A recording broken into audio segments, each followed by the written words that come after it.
നമസ്കാരം. സക്സസ് പാത്തിൻ്റെ പുതിയ എപ്പിസോഡിൽ ഇന്ന് നമ്മോടൊപ്പം അതിഥിയായി എത്തിയിരിക്കുന്നത് ഏറ്റവും പ്രധാനപ്പെട്ട ഒരാളാണ്. അദ്ദേഹം വ്യവസായിയാണ്. അതിലുപരി വ്യവസായ സ്ഥാപനങ്ങൾക്ക് കൃത്യമായ മാർഗനിർദ്ദേശങ്ങൾ നൽകുന്ന ഒരു വ്യവസായിയാണ്. TGN അക്കാഡമിയുടെ ഫൗണ്ടർ കം ചെയർമാനായിട്ടുള്ള നിഷാന്ത് തോമസ് ആണ്.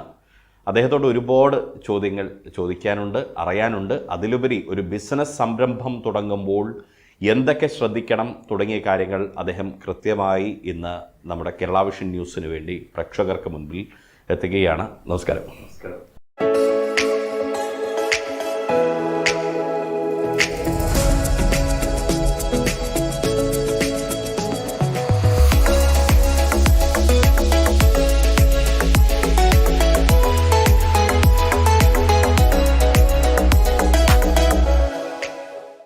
ശ്രീ നിഷാന്ത് തോമസ്, ആദ്യം തന്നെ ചോദിക്കട്ടെ, താങ്കൾ എങ്ങനെയാണ് ഈ ഒരു ബിസിനസ്സിലേക്ക് എത്തിയത് എന്നുള്ളതാണ് ഏറ്റവും പ്രധാനപ്പെട്ട ഒരു ചോദ്യം.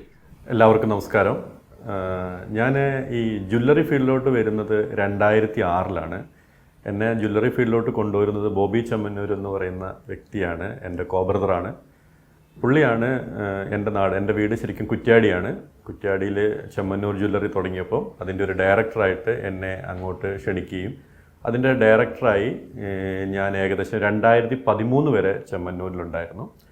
2013 നിന്ന് അവിടെ നിന്ന് ചെമ്മന്നൂരിൽ നിന്ന് ഇറങ്ങി ഞാൻ സ്വന്തമായി ലൈക്ക ഗോൾഡ് എന്ന് പറയുന്ന ഒരു ജ്വല്ലറി ഫസ്റ്റ് സ്റ്റാർട്ട് ചെയ്തു. ഞങ്ങൾ 4 ഫ്രണ്ട്സ് കൂടിയിട്ട്, 4 ഫ്രണ്ട്സ് എന്ന് പറയുന്നത് മുഹമ്മദ് അലി, സുബൈർ, റോയ്ച്ചൻ എന്ന് പറയുന്ന 4 പേര് കൂടിയിട്ടാണ് ലൈക്ക തുടങ്ങിയത്. ആ സമയത്ത് തന്നെ നമ്മൾ എന്ത് ചെയ്യുന്നുണ്ട്, ഒരു ജ്വല്ലറി, ഒരു കൺസൾട്ടൻസി, അതായത് ജ്വല്ലറിക്കാർക്ക് സപ്പോർട്ട് കൊടുക്കുന്ന ഒരു കൺസൾട്ടൻസി ഫേമും ഞാൻ തുടങ്ങിയിട്ടുണ്ടായിരുന്നു. അങ്ങനെയാണ് ഞാൻ ഈ ജ്വല്ലറി ഫീൽഡിലോട്ട് വരുന്നത്. താങ്കൾ അറിയപ്പെടുന്നതിന് ഒന്ന് TGN അക്കാഡമിയാണ്. ഈ TGN അക്കാഡമിയുടെ ഒരു പ്രത്യേകത ഒരു ജ്വല്ലറി ഗൈഡ് രൂപപ്പെടുത്തി എന്നുള്ളതാണ്. ആ ഒരു ജ്വല്ലറി ഗൈഡിൻ്റെ രൂപകൽപ്പന എങ്ങനെയായിരുന്നു? അത് നമ്മുടെ പ്രേക്ഷകർക്കും അറിയാൻ വലിയ താല്പര്യമുള്ള ഒരു കാര്യമാണ്. ഒരു ജ്വല്ലറി ബിസിനസ് എങ്ങനെ പോകണം, ഒരു ഓർഗനൈസ്ഡായ ഒരു സിസ്റ്റമാറ്റിക് രീതിയിൽ എങ്ങനെ പോകണമെന്ന് ആഗ്രഹിച്ചപ്പോൾ നമ്മളിപ്പം ചെയ്യുന്ന കാര്യങ്ങളൊന്നും ശരിയല്ല എന്ന് തോന്നുകയും അതെങ്ങനെ ശരിയാക്കി എടുക്കാം എന്ന് തോന്നലിൻ്റെ ഭാഗമായിട്ടാണ് ഒരു ഗൈഡ് ചെയ്യാൻ വേണ്ടിയിട്ട് ആഗ്രഹിച്ചത്. അത് 2007 മുതൽ ഞാൻ അതിനു വേണ്ടിയിട്ടുള്ള വർക്ക് സ്റ്റാർട്ട് ചെയ്തിരുന്നു. നമ്മൾ എന്ത് ചെയ്തു, ആദ്യം ഒരു നോട്ട്ബുക്കിൽ ഇതിങ്ങനെ എഴുതി ഇൻവെസ്റ്റ്മെൻറ്റ് എങ്ങനെയായിരിക്കണം, സർവീസ് എങ്ങനെയായിരിക്കണം, സ്റ്റോക്ക് എങ്ങനെയായിരിക്കണം, അങ്ങനെ അതിൻ്റെ ഒരു മാർക്കറ്റിംഗ് എങ്ങനെയായിരിക്കണം, ഇതെല്ലാം ഇങ്ങനെ ഒരു നോട്ട്ബുക്കിൽ എഴുതി അതിനെ വീണ്ടും അതിൻ്റെ കാര്യങ്ങളൊക്കെ കറക്റ്റായിട്ട് നമ്മുടെ ജ്വല്ലറിയിൽ എങ്ങനെ നടക്കുന്നുണ്ടെന്നൊന്ന് മോണിറ്റർ ചെയ്തു.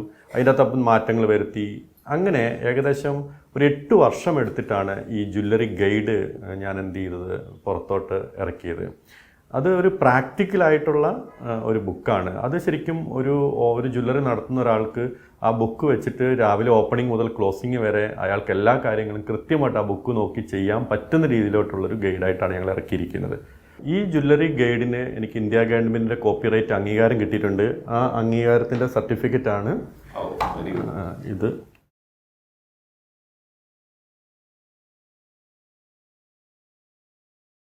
ഇതാണ് നമ്മുടെ ആ jewellery guide. Nishanth and associate അല്ലേ? അതെ.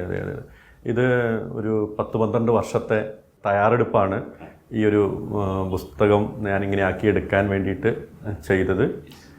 ഇത് വളരെ ഉപകാരപ്പെടുന്ന ബുക്കാണ്. ഒരുപാട് പേര് ഇത് എന്ത് ചെയ്യുന്നുണ്ട്, ഇപ്പോൾ റെഫർ ചെയ്യുന്നുണ്ട്. അത് കേൾക്കുമ്പോഴും അത് അവർക്ക് ഗുണമായെന്ന് കേൾക്കുന്നതും നമുക്ക് വലിയൊരു സന്തോഷമുള്ളൊരു കാര്യമാണല്ലോ. അല്ല, ഞാൻ ഇതിൽ ശ്രദ്ധിച്ചൊരു കാര്യം, ISO സർട്ടിഫൈഡ് കൺസൾട്ടൻസിയാണ്. അതെ. കാരണം ഒരു കൺസൾട്ടൻസി എന്ന് പറയുമ്പോൾ അത് വെറുതെ ഒരു കൺസൾട്ടൻസി മാത്രമല്ല, ISO സർട്ടിഫിക്കേഷൻ അതിനുണ്ട് എന്നുള്ളത് അതിൻ്റെ ഒരു ഗുണമേന്മയും ക്വാളിറ്റിയാണ് വ്യക്തമാകുന്നത്.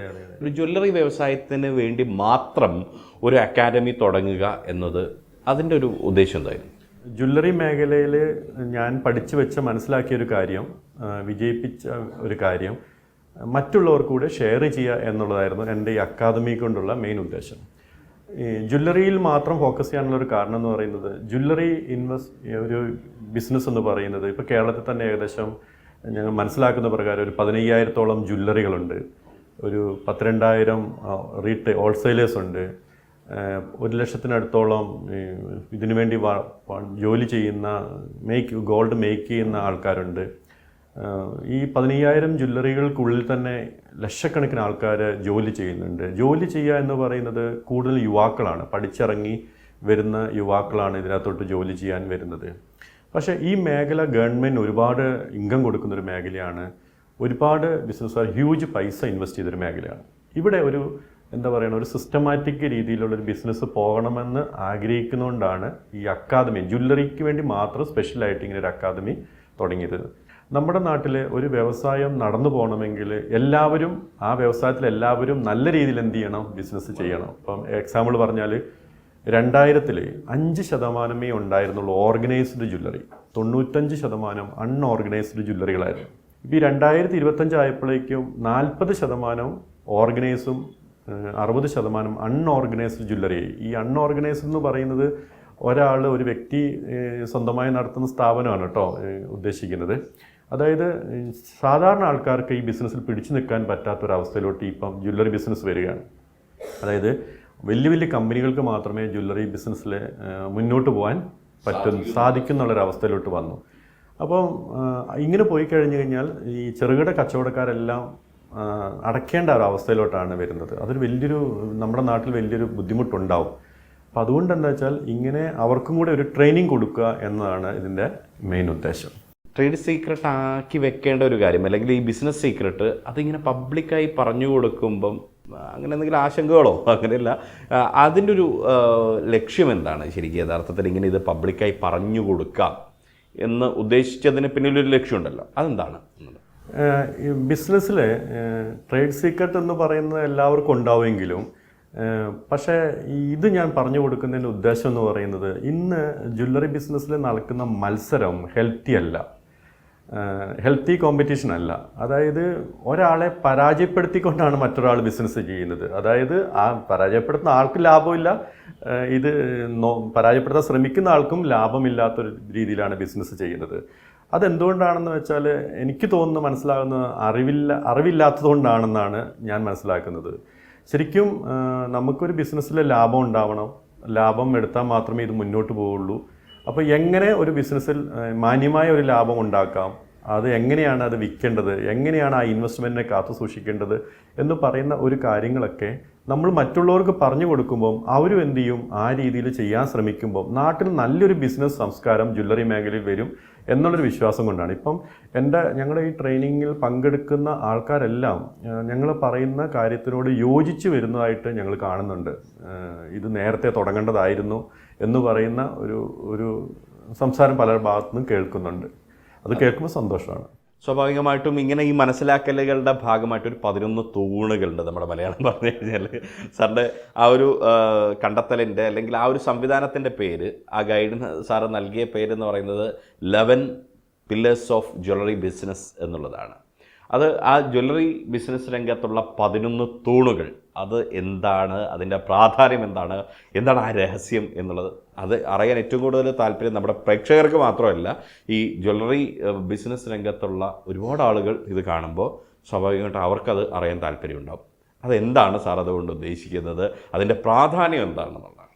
സന്തോഷമുള്ളത് പറയുന്നതിൽ. ഏതൊരു ബിസിനസ് ചെയ്യുന്ന ആൾക്കാരുടെയും ലക്ഷ്യം പ്രോഫിറ്റാണ്. അപ്പം ഞങ്ങൾ ഈ പ്രോഫിറ്റ് എന്ന് പറയുന്ന ഒരു കാര്യത്തിന് ഞങ്ങൾ എന്ത് ചെയ്യുന്നില്ല, ഈ പില്ലറിൽ ഒരിടത്തും ഉൾപ്പെടുത്തിയിട്ടില്ല. അപ്പം ബാക്കി 11 പില്ലർ എന്തായിരിക്കും എന്നായിരിക്കും നമ്മളെല്ലാവരും ആകാംക്ഷയോടെ കാത്തിരിക്കുന്നത്. ഞങ്ങൾ പറയുന്ന 11 പില്ലേഴ്സ് എന്ന് പറയുന്നത്, ഒന്ന് സർവീസാണ്. നമ്മൾ എന്തൊരു ബിസിനസ് ആയിക്കോട്ടെ, എന്തൊരു ജോലി ആയിക്കോട്ടെ, അതൊരു സർവീസായിട്ട് നമ്മൾ ആദ്യം എന്ത് ചെയ്യണം, കണക്കാക്കണം. അപ്പോൾ ഒരു ജ്വല്ലറി ബിസിനസ് ചെയ്യുന്ന ഒരാൾ അയാളുടെ സർവീസ് എന്താണ് എന്ന് അയാൾ നോക്കിക്കഴിഞ്ഞാൽ അയാൾ പറയും, ഞാൻ സ്വർണ്ണം വിൽക്കുന്നു, ഡയമണ്ട് വിൽക്കുന്നു, സിൽവർ വിൽക്കുന്നു, അല്ലെ പഴയ സ്വർണം എടുക്കുന്നു, എങ്ങനെയൊക്കെയാണ്. പക്ഷേ ഞങ്ങൾ പറയുന്നത് ഒരു 10-40 ടൈപ്പ് ഓഫ് സർവീസ് ഒരു ജ്വല്ലറി നമുക്ക് ഈസി ആയിട്ട് കൊടുക്കാൻ പറ്റും. അതെന്തൊക്കെയാണെന്ന് കണ്ടുപിടിച്ചിട്ട് ആ സർവീസ് ഏതൊക്കെ ജനങ്ങൾക്ക് ആവശ്യമുണ്ടെന്ന് നമ്മൾ നോക്കിക്കഴിഞ്ഞു കഴിഞ്ഞാൽ നമുക്കറിയാൻ പറ്റും, നമ്മൾ ഒരു ദിവസം ഒരു 4-5 സർവീസിനെ മാത്രമേ എന്ത് ചെയ്യുന്നുള്ളൂ, ഫോക്കസ് ചെയ്യുന്നുള്ളൂ. മറ്റുള്ള സർവീസിനെയും കൂടെ നമുക്ക് ഫോക്കസ് ചെയ്യുമ്പോൾ നമുക്ക് ജ്വല്ലറിയിലോട്ട് ആൾക്കാരുടെ വാക്കിംഗ് കൂടി വരും. അത് നമ്മുടെ ഒരു ശക്തിയെ, ഒരു കസ്റ്റമറാണല്ലോ നമ്മുടെ ജ്വല്ലറിയുടെ ശക്തി. അപ്പോൾ സർവീസ് ഏതൊരു കാര്യത്തിലും നമുക്ക് ഇമ്പോർട്ടൻസ് ആണ്. അത് നമ്മളൊരു ഓണർ എന്ത് ചെയ്യണം, അത് മനസ്സിലാക്കി അത് പഠിച്ച് അത് മറ്റുള്ള നമ്മുടെ കൂടുതൽ വർക്ക് ചെയ്യുന്ന സ്റ്റാഫിന് പഠിപ്പിച്ചു കൊടുത്ത് അവരങ്ങനെ ചെയ്യുന്നുണ്ടോ എന്ന് നോക്കണം. ഇതാണ് ഒന്നാമത്തെ പില്ലർ. ഇതിന് തയ്യാറാണെങ്കിൽ മാത്രമേ നമ്മൾ ജ്വല്ലറി എന്ത് ചെയ്യാവുള്ളൂ, ഇൻവെസ്റ്റ്മെൻറ്റ് ചെയ്യാൻ പാടുള്ളൂ. അതാണ് രണ്ടാമത്തെ പില്ലർ, ഇൻവെസ്റ്റ്മെൻറ്റ് എന്ന് പറയുന്നത്. അപ്പോൾ ഇൻവെസ്റ്റ്മെൻറ്റ് എന്ന് പറഞ്ഞാൽ ജ്വല്ലറിയിലെ ഇൻവെസ്റ്റ്മെൻറ്റ് എന്ന് പറയുന്നത് ഏറ്റവും കൂടുതൽ അസറ്റാണ്. അതായത് ഓരോ ദിവസം വില കൂടുകയാണ്. അപ്പോൾ നമ്മൾ ഈ ഇൻവെസ്റ്റ്മെൻറ്റ് നമ്മൾ എപ്പോഴും ജ്വല്ലറി ഇൻവെസ്റ്റ് ചെയ്യുന്ന ആൾക്കാർ 90% നമുക്ക് അസറ്റായിട്ട് നമ്മുടെ കടയിൽ ഉണ്ടാവണം. 10% ബിൽഡിങ്, ഇൻറ്റീരിയൽ, ഇനാഗ്രേഷൻ, മാർക്കറ്റിംഗ് എന്നൊക്കെ പറഞ്ഞ് നമ്മൾ ചിലവഴിക്കാൻ പാടില്ല. 90% അസറ്റായിട്ട് നമുക്ക് സൂക്ഷിക്കാൻ പറ്റുവാണെങ്കിൽ ആ ബിസിനസ് ഒരിക്കലും നമുക്ക് നഷ്ടമായി വരില്ല. മൂന്നാമത്തെ പില്ലർ എന്ന് പറയുന്നത് സ്റ്റോക്കാണ്. അപ്പം സ്റ്റോക്ക് ഈ സ്റ്റോക്കാണല്ലോ നമുക്ക് കസ്റ്റമർക്ക് വിൽക്കേണ്ടത്. സെലക്ഷൻ, നല്ല ഡിസൈനും കാര്യങ്ങളൊക്കെ വേണം. അതിൻ്റെ ഒരു ഫോർമാറ്റ് ഉണ്ട്. നമ്മൾ 1 കിലോ ഉള്ള സ്റ്റോക്ക് ഉള്ള ഒരു കടയിൽ ഇത്ര പീസ്, ഇത്ര എണ്ണം ഓർണമെൻറ്റ്സ് ഉണ്ടായിരിക്കണം എന്ന് പറയുന്ന ഒരു മെത്തേഡൊക്കെ ഉണ്ട്. അതൊക്കെ ഞങ്ങൾ ഇത് പില്ലേഴ്സിൽ കൂടി പഠിപ്പിച്ചു കൊടുക്കും. അടുത്ത പില്ലർ എന്ന് പറയുന്നത്, നാലാമത്തെ പില്ലർ എന്ന് പറയുന്നത് മാർക്കറ്റിംഗ് ആണ്. അതായത് നമുക്ക് ഈ സ്റ്റോക്കിനെയും ഈ സർവീസിനെയും നമുക്ക് എന്ത് ചെയ്യാൻ പറ്റണം, മാർക്കറ്റിംഗ് ചെയ്യാൻ പറ്റണം. മാർക്കറ്റിംഗ് ചെയ്യാൻ പറ്റുന്നത് കൃത്യമായിട്ട് നമ്മൾ മനസ്സിലാക്കേണ്ടത് നമ്മുടെ സ്റ്റോക്കിനെയും നമ്മുടെ സർവീസിനെയും ആയിരിക്കണം എന്ത് ചെയ്യേണ്ടത്, മാർക്കറ്റിംഗ് ചെയ്യേണ്ടത്. ഒരു ജ്വല്ലറി ഒരു പരസ്യം ചെയ്താൽ അതേ പരസ്യം തന്നെ കോപ്പി ചെയ്യുന്നതിനോട് ഞങ്ങൾ യോജിക്കുന്നില്ല. കാരണം അവനവന് കൊടുക്കാൻ പറ്റുന്നതും അവനവന് ചെയ്യാൻ പറ്റുന്ന സർവീസിനെ നിങ്ങൾ മാർക്കറ്റിംഗ് ചെയ്ത് നോക്ക്, നിങ്ങളുടെ അടുത്തോട്ട് ആൾക്കാരെത്തും. അതാണ് ഞങ്ങൾ മാർക്കറ്റിങ്ങിൽ പഠിപ്പിക്കുന്ന കാര്യങ്ങൾ. മാർക്കറ്റിംഗ് ഞങ്ങൾ 5 ഡിഫറെൻറ്റ് ടൈപ്പ് ഓഫ് മാർക്കറ്റിംഗ് ആണ് ഞങ്ങൾ ഈ അക്കാദമിയിൽ കൂടെ ഞങ്ങൾ പഠിപ്പിച്ചു കൊടുക്കുന്നത്. മാർക്കറ്റിംഗ് ചെയ്ത് കഴിയുമ്പോൾ സ്വാഭാവികമായിട്ടും നമുക്ക് ആര് വരും, കസ്റ്റമർ വരും. അപ്പോൾ കസ്റ്റമറെ നമ്മൾ 3 ടൈപ്പിലായിട്ട് കാണുക. ഒന്ന് കടയിലോട്ട് വരുന്നതിന് മുമ്പുള്ളൊരു കസ്റ്റമർ, കടയിൽ വന്നു കഴിഞ്ഞിട്ടുള്ളൊരു കസ്റ്റമർ, കടയിൽ നിന്ന് നമ്മുടെ അടുത്ത് നിന്ന് സർവീസ് അല്ലെങ്കിൽ സെയിൽസോ ഇഷ്ടപ്പെട്ട് വാങ്ങി പോയി കഴിഞ്ഞ് ആഫ്റ്റർ കസ്റ്റമർ. ഈ 3 ടൈപ്പ് ഓഫ് കസ്റ്റമറെ എങ്ങനെ ഡീൽ ചെയ്യണം എന്നുള്ളൊരു കാര്യം ഞങ്ങൾ എന്ത് ചെയ്യാറുണ്ട്. കസ്റ്റമറാണ് രാജാവ്. അപ്പോൾ അതവരെ എത്ര മനോഹരമായിട്ട് നമുക്ക് അവരെ പ്രൊട്ടക്റ്റ് ചെയ്യുകയും അവർക്ക് കെയർ കൊടുക്കാൻ പറ്റുന്നതനുസരിച്ചായിരിക്കും നമ്മുടെ വളർച്ച മുന്നോട്ട് ഉണ്ടാവുകയുള്ളൂ. അടുത്ത പില്ലർ എന്ന് പറഞ്ഞാൽ എംപ്ലോയി ആണ്. ഞങ്ങളുടെയൊക്കെ ജ്വല്ലറിയുടെ ഏറ്റവും വലിയൊരു ശക്തി എന്ന് പറയുന്നത് ഞങ്ങളുടെ സ്റ്റാഫാണ്. കാരണം അത് നമുക്ക് എത്ര പറഞ്ഞറിയിക്കാനും പറ്റില്ല. ഞങ്ങളുടെ ഏറ്റവും വലിയൊരു ശക്തി ഞങ്ങളുടെ സ്റ്റാഫാണ്. അപ്പോൾ ഈ സ്റ്റാഫിനെ ഞങ്ങളെ സംബന്ധിച്ച് ഒരു ജ്വല്ലറിയിൽ ഞങ്ങൾ 18 ഡിഫറെൻറ്റ് ടൈപ്പ് ഓഫ് ഡെസിഗ്നേഷൻസ് ഉണ്ട്. ഡെസിഗ്നേഷൻസ് മീൻസ് ഉത്തരവാദിത്തങ്ങൾ. മാനേജർ മുതൽ സെക്യൂരിറ്റി വരെ ഉള്ള ഉത്തരവാദിത്തങ്ങളുണ്ട്. അപ്പോൾ ഞങ്ങൾ ഈ ഡെസിഗ്നേഷനിൽ ഞങ്ങൾ ഓരോ സ്റ്റാഫിൻ്റെയും വർക്ക് പ്രൊഫൈൽ ഞങ്ങൾ തന്നെ എഴുതി ഉണ്ടാക്കിയിരിക്കുകയാണ്. ഒരു മാനേജർ എന്ത് ചെയ്യണം, ഒരു മാനേജർ ഞങ്ങളുടെ ജ്വല്ലറിയിൽ 51 കാര്യം ചെയ്തു തരണം. ഈ ഒരു മാനേജർ ഇൻ്റർവ്യൂവിന് വരുമ്പോൾ ആ 51 കാര്യങ്ങൾ എഴുതിയ പേപ്പറാണ് ഞങ്ങൾ അങ്ങോട്ട് കൊടുക്കുക. എന്നിട്ട് അയാളോട് പറയുകയാണ്, ഇത് വായിച്ച് നോക്കൂ, നിങ്ങൾക്ക് ഇതിനകത്ത് എന്തെങ്കിലും ഡൗട്ടുണ്ടോ. ഡൗട്ട് ചോദിക്കുന്ന മാനേജറെയാണ് ഞങ്ങൾ എന്ത് ചെയ്യുന്നത്, അപ്പോയിൻ്റ് ചെയ്യുന്നത്. അവർക്ക് നമ്മൾ ട്രെയിനിങ് കൊടുത്തിട്ട് അവരെ നമ്മൾ പഠിപ്പിക്കുകയാണ് ചെയ്യുന്നത്. ഇങ്ങനെ എല്ലാ ഡെസിഗ്നേഷനിലും നമ്മൾ എന്ത് ചെയ്യുന്നത്, വർക്ക് പ്രൊഫൈൽ ഉണ്ടാക്കി വെച്ചിട്ടുണ്ട്. സ്റ്റാഫ് നമ്മൾ സ്റ്റോക്ക് പോലെ ഏറ്റവും ഇമ്പോർട്ടൻ്റ് ആയിട്ടുള്ളൊരു പില്ലറാണ്. അടുത്ത പില്ലർ എന്ന് പറയുന്നത് സെയിൽസാണ്. കസ്റ്റമറും സ്റ്റാഫും സ്റ്റോക്കും യോജിച്ച് കഴിഞ്ഞാൽ അവിടെ എന്ത് ചെയ്യും, സെയിൽസ് നടക്കും. ഈ സെയിൽസ് ആണല്ലോ നമുക്ക് വളരെ വേണ്ട ഒരു കാര്യം. അപ്പോൾ ഒരു ദിവസം എന്ത് സെയിൽ നടക്കണം, ആരോഗ്യമുള്ള സെയിൽ എന്തായിരിക്കണം, ഇതൊക്കെ നമ്മൾ എന്ത് ചെയ്യുന്നുണ്ട്, കൃത്യമായി പഠിപ്പിച്ച് കൊടുക്കുന്നുണ്ട്. സെയിൽസ് നടന്നാലാണ് അടുത്ത പില്ലർ ഉണ്ടാവുക, അതായത് ക്യാഷ്, അതായത് ഇൻകം, വരുമാനം. അപ്പോൾ നമ്മൾ ഈ അടുത്ത പില്ലർ ഇൻകം, ക്യാഷ് എന്ന് പറയുന്ന പില്ലർ എന്ന് പറയുന്നത് ഞങ്ങൾ ആദ്യം പഠിപ്പിക്കുക, ഒരു ഷോപ്പിൽ, ഒരു ജ്വല്ലറിയിൽ ഇൻകം വന്ന, അതായത് പൈസ പെട്ടി വീണ അന്നേരം ആ ഓണർ ചിന്തിക്കേണ്ടത് അത് സ്റ്റോക്കാക്കി മാറ്റലാണ്, പർച്ചേസ് എന്ന് പറയുന്ന പില്ലർ. അപ്പം ഞാൻ ഇപ്പം പറഞ്ഞിരിക്കുന്ന സർവീസ് മുതൽ പർച്ചേസ് വരെ 9 ഡിഫറെൻറ്റ് പില്ലേഴ്സ് പറഞ്ഞിട്ടുണ്ട്. അടുത്ത 10ാമത്തെ പില്ലറാണ് ഒരു ഓണർ ശരിക്കും നോക്കേണ്ട പില്ലർ. ഓണർ നോക്കേണ്ട പില്ലർ എന്ന് പറയുന്നത് ഇൻസ്പെക്ഷൻ എന്ന് പറയും. അതായത് സർവീസ് കറക്റ്റായിട്ട് നടക്കുന്നുണ്ടോ, ഇൻവെസ്റ്റ്മെൻറ്റ് കറക്റ്റാണോ, സ്റ്റോക്ക് കറക്റ്റാണോ, മാർക്കറ്റിംഗ് കറക്റ്റാണോ, ഇങ്ങനെ ഈ പറഞ്ഞ പർച്ചേസ് വരെയുള്ള 9 പില്ലേഴ്സ് ആര് നോക്കണം, ഒരു ഓണർ നോക്കണം. അതാണ് ഇൻസ്പെക്ഷൻ എന്ന് പറയുന്ന ഒരു പില്ലർ. ഈ ഇൻസ്പെക്ഷൻ ചെയ്യുമ്പോൾ അടുത്ത പില്ലർ ഓട്ടോമാറ്റിക്കായിട്ട് ഉണ്ടാവുകയാണ്. ആ ഉണ്ടാകുന്ന പില്ലറിന് ഞങ്ങൾ ഇട്ടിരിക്കുന്ന പേര് കംപ്ലൈൻറ്റ് എന്നാണ്. പക്ഷേ അത് ഏത് പില്ലറിലാണ് ആ കംപ്ലൈൻറ്റ് എന്ന് എന്ത് ചെയ്യണം, ഇൻസ്പെക്ട് ചെയ്താലേ നമുക്ക് മനസ്സിലാവുകയുള്ളൂ. അതാണ് 11ാമത്തെ പില്ലറാണ് കംപ്ലൈൻറ്റ്. അങ്ങനെ 1 മുതൽ 11 വരെയുള്ള പില്ലറുകൾ കൃത്യമായിട്ട് ഫോളോ ചെയ്യുകയാണെങ്കിൽ നമ്മൾ 12ാമത്തെ, നമ്മൾ പില്ലർ എന്ന് പറയുന്നില്ല, അൾട്ടിമേറ്റ് ആയിട്ടുള്ള നമുക്ക് പ്രോഫിറ്റ് ഉണ്ടാക്കിയെടുക്കാൻ പറ്റുമെന്നാണ് ഞങ്ങൾ ഈ അക്കാദമിയിൽ കൂടെ ട്രെയിനിങ് കൊടുക്കുന്നത്. ഈ 11 പില്ലേഴ്സ് കൃത്യമായിട്ട് നമ്മൾ ജ്വല്ലറി ഓണേഴ്സിന് എന്ത് ചെയ്യാണ്, പഠിപ്പിച്ച് കൊടുക്കുകയാണ് ചെയ്യുന്നത്.